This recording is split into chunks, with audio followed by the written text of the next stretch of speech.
as well, because he'd also show you 3 out of 4 nights, 4 out of 5 nights. Yeah, I'm one of the best players in the world. So Anthony Davis's history with the Lakers, I don't think anybody's going to feel bitter about it. He never wanted out of LA.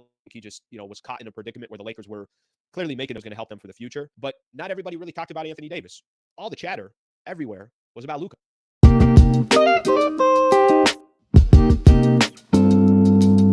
All right, fam. With all the things going on with the NBA, I figured that it would be good to bring you as much information as possible. So we got my guy right here talking about Anthony Davis. Let's get into it. I mentioned Brad Turner of the LA Times. So BT, who does a phenomenal job, I'm working on trying to get BT on next week.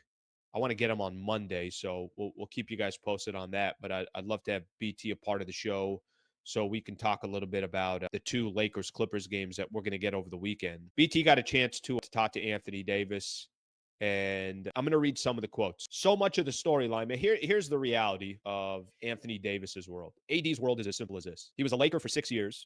He helped them win an NBA championship. He's one of the best two-way players in the league. I think Laker fans, a lot of roller coasters with AD, frustration at times of his performance, frustration at times for his lack of availability, and then praising him a ton as well, because he'd also show you 3 out of 4 nights, 4 out of 5 nights. Yeah, I'm one of the best players in the world. So Anthony Davis's history with the Lakers, I don't think anybody's going to feel bitter about it. He never wanted out of LA. He just, was caught in a predicament where the Lakers were clearly making it was going to help them for the future. But not everybody really talked about Anthony Davis. All the chatter everywhere was about Luka. How does Luka feel? Facts. I can't believe Luka got traded. Luka looks shell-shocked. How's Luka going to perform against this team, that team, whatever the case is? Not really much has been talked about with Anthony Davis. Now, maybe part of that also has to do with the fact He that has time to process it, though, unfortunately for AD, when the trade since happens, he's going through injury. Then he plays a little bit over a half, gets injured again. So we also haven't got a chance to watch Anthony Davis. So maybe it has a little bit to do with that, but I think it just has more to do with the bigger name was Luka, which says a lot about, obviously the star power that Luka has and the shock factor. The magnitude of the trade. Let me read you guys some quotes here from the interview, okay? I'm not going to get in. I mean, he talks a little bit about it was emotional for him as far as the tribute video, okay? Leave that at that. Here's where I want to get into. Here's what he says. So I honestly got to bring this up. The first time I seen Anthony Davis on the bench was at this game, and he was absent for the Dallas Mavericks game. So I'm trying to think, was my boy spending time in LA during his injury? He said they wanted who they wanted. They did what they had to do. I don't know if they had to, but it's what they wanted to do. I moved on. I got a wife and kids to worry about, and I'm figuring out how I'm going to get them to Dallas and get adjusted to that. It's over with, and I'm moving on with my new team and what we got going on. Okay. That's the right when mentality. It happened, I honestly didn't know shit. He's been my running mate for 6 years. He's talking about calling LeBron. So the first thing I wanted to do was call him. Obviously, I know there's going to be a lot of political things in the front office has to do what it has to do.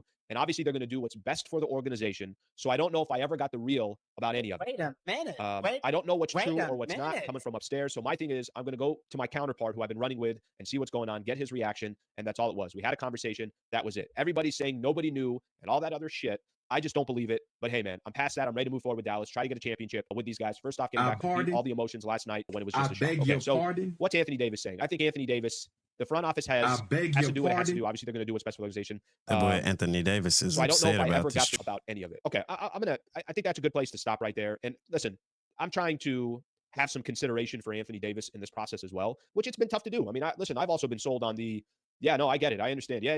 Anthony Davis got a family and everything as well. But not really many people are talking about, and we all know this, not many people are really talking about the Anthony Davis portion of this. A lot of conversations have been about Luka. I don't know if there's a lot of consideration that had to happen for this to take place. I hope Anthony Davis just understands it. He doesn't have to buy it, but he should understand it. There's a reason why everyone was so confused that the Dallas Mavericks didn't at least.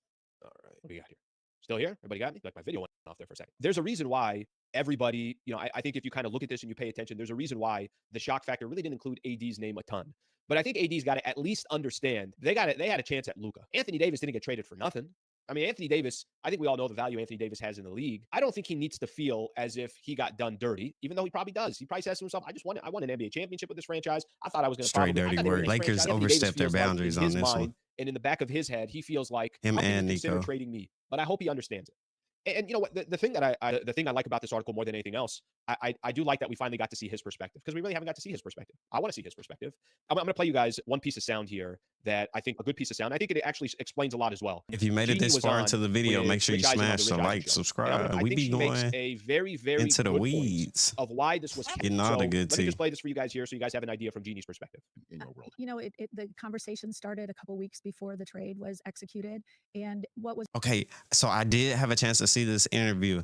I was gonna react to it, but life be life. So in this interview, she mentioned all the greats: Kobe, Shaq, Kareem, but she did not mention LeBron's name. She just went straight to Luka.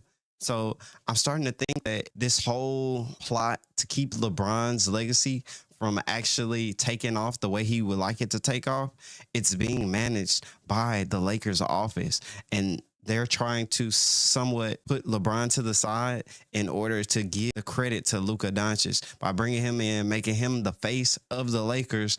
And hey, man, when the politics be politicking, I'm just saying. Wait a minute. What was really important was Rob Pelinka, the general manager, and I, we did not want any part of it to leak out because it's very disruptive to a team that's trying. For a quick second, this comes out and it's public, and the Lakers end up not making a trade for Luka Doncic. The deal falls through, and everybody knows that Anthony Davis was about to get traded and didn't get traded. Just keep that in mind. We have a rookie coach in JJ Redick, and the idea of blowing something up mid-season to make a trade like that, if it didn't go through, would have repercussions. So it was really, tight-lipped, and each step of the way was, discussed, and we were able to make a deal that both sides were comfortable with. Well, I'm gonna stop it right there. I think that tells the story that I'm trying to share with you guys. That at the end of the day, I get why it was so important for the Lakers and Dallas to not let any of this leak. Right? I completely understand, because the way I look at it is, just imagine for a quick second here. Imagine that the Lakers, again, I think this is the most important thing to point out here. Imagine if the Lakers tried to trade Anthony Davis behind everybody's back, and then it didn't happen. It just very simply put. So either way it go, they still did everything that you're saying. Anthony, the deal just went through. Just everybody knows that the trade still dirty work. It didn't happen. How does AD feel in that? No matter how you try to phrase the dirty work, it's still dirty work. And that's facts. Do you now have to wait and get to the summer and probably start shopping Anthony Davis? Does Anthony Davis reach a point where he says, you know what, guys, I can't believe it. Maybe my time is done here as well? And now the player that the Lakers were supposed to kind of build around once LeBron is gone, now all of a sudden you could lose. LeBron could be retiring, whatever the case is. The situation was very discreet for a reason. Let's put it that way. It was very discreet for a reason. So it's the first time that I really got a chance to see that perspective. So allegedly, during the conversation or the negotiation between Nico and Rob Pelinka, knew about all the issues that were plaguing when it came to Luka Doncic. So therefore, he was prepared to go into the negotiation when Nico was not prepared. But I don't understand, Nico, how are you not prepared to get more for the deal, especially being a rep for Nike and having to basically manage so many athletes? You should know this information. Which was Anthony Davis's side of the story. And I get what he's saying, that, maybe he doesn't fully trust what the story that he's been told, but I hope that he at least understands he got traded for one of the best players in the world who's 25 years old. It's kind of a no-brainer from every front office that's out there. Now, whether you want to say, well, what's Luka going to be in 5 years? Is he going to take care of his conditioning? Is hookah and beer and drinking and all that stuff, is that part a real problem for Luka? I'm starting to think there's a lot of fans in California who do not care. Considering the laws that are in California, maybe hookah and beer are not such a big thing. I know personally, if you step back away from the drink, then you're more productive. So if you're constantly doing that, just imagine the time that you're trying to shake back from it, what you could be doing. You could be in the gym, you could be in the lab, you could wake up earlier, you could stay up later, you can maximize your day. You're going to clean up his act once he comes to LA. We'll have to wait and see. But I also understand where Jeannie's coming from. It's like, no one could know about this. No one could find out about this, because the ripple effect it could have had on the Lakers, it could have had a real ripple effect for the Lakers moving forward. Okay, I do want to spend some time here looking at some of the comments here. So if you got some thoughts, some comments, feel free to throw them in, and I'll try to get to them right now. Let me see here. Let's see. He lacked charisma. Does AD lack charisma? These are the questions for you. They're asking him these questions, but I want to know your comments and your thoughts. Your community, I need you. Issues here when I look at the comments. Am I being lost when I highlight a comment here? I don't know what's going on. Hopefully not. You guys can tell me when I show a comment. Am I off the picture when I show a comment? Boy, you right, all the way off. We'll keep looking here. Off the screen. We'll keep looking here. It would have completely ruined the locker room chemistry and momentum if it got out there. Yeah, that's weird. I'm not going to be able to highlight the comments, but I'll read the comments. It's a business deal. With it, you're making a ton of money, so your feelings are hurt, and who cares? All right, let's get a couple more in here. Hey, who cares? I'm going to answer that one for y'all. The fans care. Wait a minute. Wait a minute. The fans care about what's going on. Stop playing games with us, man. Brian Windhorst said on his broadcast, Frank Vogel is advising Dallas Mavericks. Did you know that? Maybe he's behind AD Luka trade. Remember, Dallas general manager said defense wins championship. I mean, I don't really, for me, it doesn't really matter. By the way, I'm just not going to highlight the behind the comments. scenes. I'm not going to highlight them, but I will read them. I don't think Frank Vogel is all of a sudden having this crazy impact on. My boy comment I screen don't think is Frank Vogel's off. having this That boy crazy impact switching on through the. screen. I'm sorry, Yes, so on fast. the Dallas Mavericks and has that type of pull. So I'm not too worried about that. I don't think that's happening. I'll tell you that right now. All right, let me get some more comments here. So I'm just gonna have to work around this, but definitely dealing with as I highlight some of these comments. It's not happening. It's a business. Deal with it. I don't think people, by the way, should be churning on Anthony Davis all of a sudden. I think the man has every right to give his opinion. Yeah, they throwing Anthony Davis. I think him giving his thoughts and his Anthony opinion, Davis of course, under the trade that shocked everybody. He should have his own opinion, of course. I don't think anybody's questioning that. This is so new to everybody seeing Luka in a Laker jersey. Yeah. And I know we've got to see Luka now for a number of years. Last year's the first year he gets to the NBA Finals, and he's got to go through the Minnesota Timberwolves to get there. Take us back to that series, and specifically just the Luka portion of it. What was Luka in the playoffs that you got to see in that 6-game set, and what made him so special? It was 5 games, and it's 5 games because he was so dominant. He controlled the entire series. I mean, it was All right, if you're still here, we are doing part 2. This video will consist of 3 parts because I do believe it's another clip that he speaks on, and we make sure when we are making sure that we definitely cover it. That way we can bring all the information up to you in one spot, so you don't have to do the hard work of sourcing through all these channels to compile videos like this. Hey, tap in so you can be back in. Dominant performance. The Wolves have been playing really well, and they, beating Denver in 7 games, sweeping Kevin Durant and the Suns. They came in with confidence, but Luka came right in. The Wolves had home court advantage too, and Luka came right in game 1 and set the tone. He controls the game. He dominates the game. And there are not a lot of guys in this league that can do on a nightly basis in a postseason, carry you to. Yeah, Luka Doncic has the ability to step on the court, and as soon as he steps on the court, the whole defense has to adjust. It's no longer just a one-man matchup. It's literally technically 4-on-1 because you're going to send 2 on the ball. Then you have to have the rest of the people in the passing lanes making sure that he's not able to deliver a nice, easy bucket to LeBron James right in the paint or with a driving lane for him to cash a shot. Where he carried the Mavericks last season. So he had his shot going, he had his passing going, and when he does that and he's in control of the game like that, we gotta check them turnovers. Alan, I honestly don't know what you do against him because of his size, because of his passing ability. When he's locked in like that, it makes it awfully difficult to win a series. It's hard to beat him 4 times, him and his team. And of course, he got really good help around him. Kyrie had a great series too, and some role players stepped up around him, Lively and Gafford inside and PJ Washington outside. So don't forget about Maxey, which the Lakers now have on their team, who was one of the main reasons we were able to take care of business when it came to the Los Angeles Clippers. The milestone that has plagued Luka Doncic ever since he has entered the league is Achilles heel. But it was all keyed by Luka Doncic. And that's what the Lakers are getting. They're getting someone that can absolutely carry a team. So you're going to have him for the next 5 years, right? When he signs a max. Well, I guess the Lakers can only probably offer him 4 years. Yeah, but you're going to have him for 4 years. And, I know Nico. Do you think Luka will re-sign with the Lakers, or is he going to the Nuggets with Yoke? Harrison and the Mavericks are betting against Luka. I mean, at his age and the way he plays and when he is healthy, I'm betting on him. I would bet on him. And I don't know exactly why Nico Harrison, just is so strong in his belief that he doesn't want to be tied to Luka for the Supermax for 5 more years. It's not like the guy's 30 or 32 and you're on his last contract and you might not get much out of him the last couple of years. He still hasn't even reached his prime, or he's in his prime, you could argue. Even if you signed him and you weren't pleased, I think still you're out of there in 5 years and you're still in his prime. I just know that when he's healthy, he's one of the best players in the planet.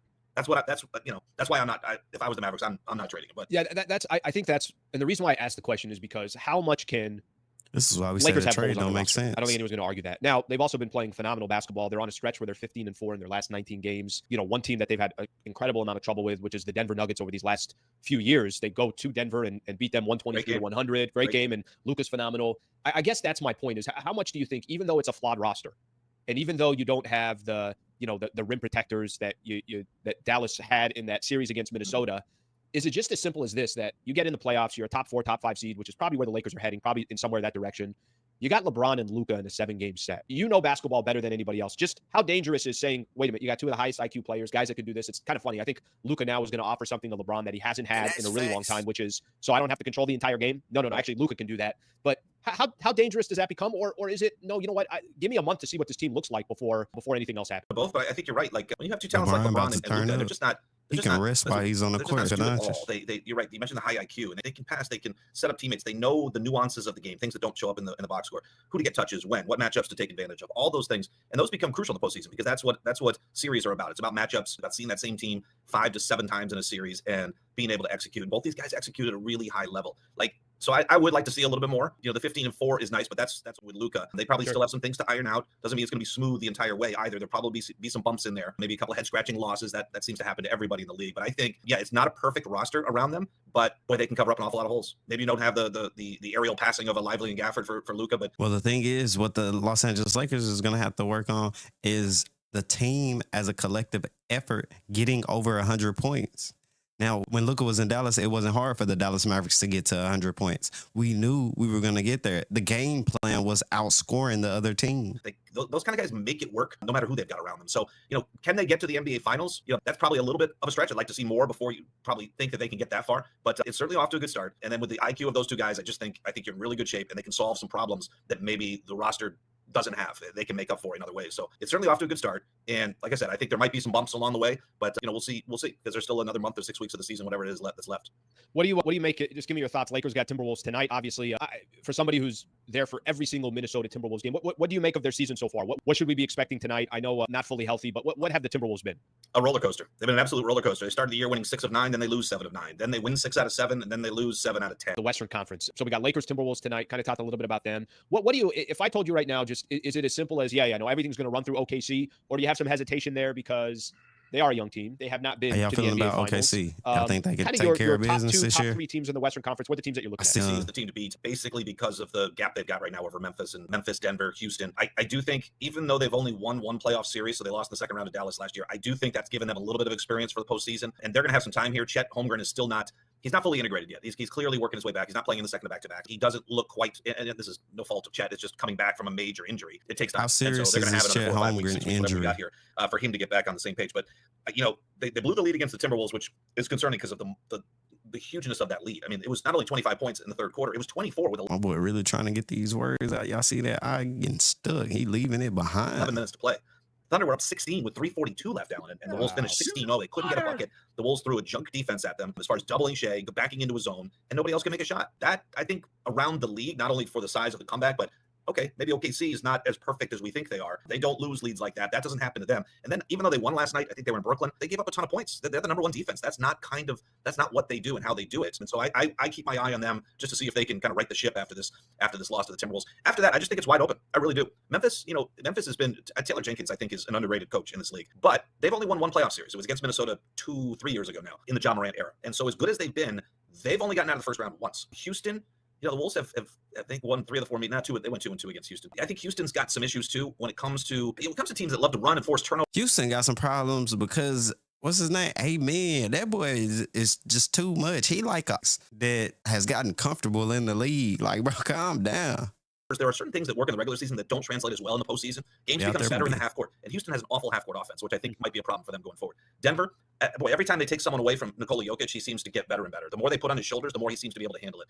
They lose Bruce Brown, they lose Kentavious Caldwell-Pope. It doesn't look like they have much of a bench at the start of the season. Now that's kind of filled out, and Jokic, he's so good that Russell Westbrook looks good again and great again. Like hey, they gotta stop throwing all this dirt on Russell Westbrook, man. He only playing the game he loves. Amazing how he makes everybody around him better. Jokic is he's on another planet right now. And then after that, I think it's wide open. You talked about the Lakers trying to get in that top 4. Certainly, if they continue on this pace, they're going to be on a good shot for that. But you don't want 4 teams are going to end up in the play-in. There's going to be a team left out that doesn't even make the play-in. I think it's just going to be a wild scoreboard watching final 6 weeks. It's going to be a lot of fun. Okay, final one. Make this one real quick. The Naz Reid piece of this. Some Laker fans, I saw it in the comments. They want to know about Naz Reid. What do you think his future is? And it sounds like he's definitely a player that could be available in the summer. I mean, who wouldn't want Naz Reid? He's just an undrafted free agent that's worked his way into a guy who's going to opt out of his contract and get paid like a starting power forward or his center. Transformation has been crazy. You see him when he first came in the league. His shots come at the rim and they come at the 3-point line, and there's not much in between. He can go to work in the paint. We've seen him with a left-handed hook, right-handed hook. He's just developed so nicely, and that's why he's such a fan favorite in Minnesota. We've given away 2 years ago. We gave away a Naz Reid beach towel, right? Thought that was a cool giveaway. That thing has just gone viral. So Wolves fans take it across the world. They take pictures with the Naz Reid beach towel wherever they are, whether it's in Nepal or in Africa or in Europe, wherever. And then he got a bobblehead this past year. So I mean, there is no one more beloved amongst Wolves fans than Naz Reid, and he's actually the longest tenured Timberwolf with the trade of Karl Anthony Towns. So he's been there longer than anybody, even Anthony Edwards, because Naz came in the year before. So that means the Timberwolves have been needing to make changes and are definitely acting on it. If Naz Reid is the longest person there. Incredible success story. And he's shown that when he can play against number ones for other teams, he can handle things defensively. It's really a great success story. He's a great guy. And I think the Wolves have every intention of trying to lock him up. So talking about the future, I think Naz Reid's a big part of the Wolves' future. All right, 7:30 tip tonight, Lakers and Timberwolves. So what time? All right, man. All right. I appreciate y'all for tapping into the channel. Thanks for being here. Remember, no obstacle is bigger than, all right, family, I appreciate y'all for tapping in with me in this channel. Let's leave you with a quote. All right, family, thank you for tapping into the channel. And let's leave you with a quote. No good things are done in hesitation. Make sure you are prepared and ready to tackle every opportunity that comes your way. Don't procrastinate, just generate. You heard me? We out. Holla. And that's facts.